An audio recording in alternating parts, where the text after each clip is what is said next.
शिव पंचाक्षरी स्तोत्रम।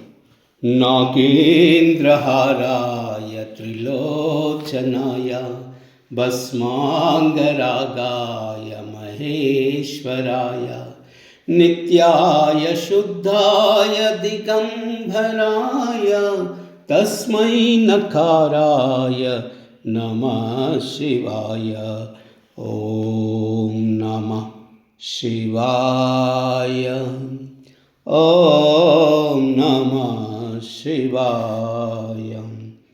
मंदाकिनी सलिल चंदन चर्चिताय नंदीश्वर प्रमदनाथ महेश्वराय मंदार पुष्प बहुपुष्प सुपूजिताय तस्मै मकाराय नमः शिवाय।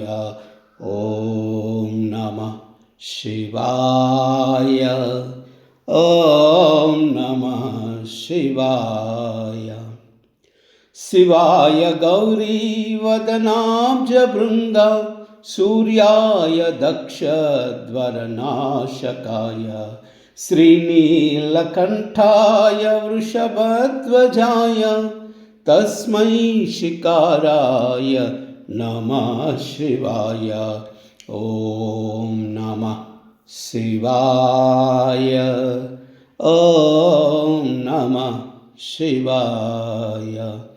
वसिष्ठ कुंभोद्भव गौतमादि मुनीन्द्र देवार्चित शेखराय चंद्रार्क वैश्वानरलोचनाय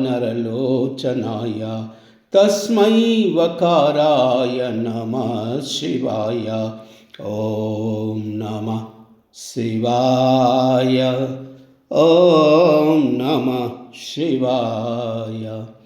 यक्षस्वरूपाय जटाधराय पिनाकहस्ताय सनातनाय दिव्याय देवाय दिगंबराय तस्मै यकाराय नमः शिवाय। ओम नमः शिवाय।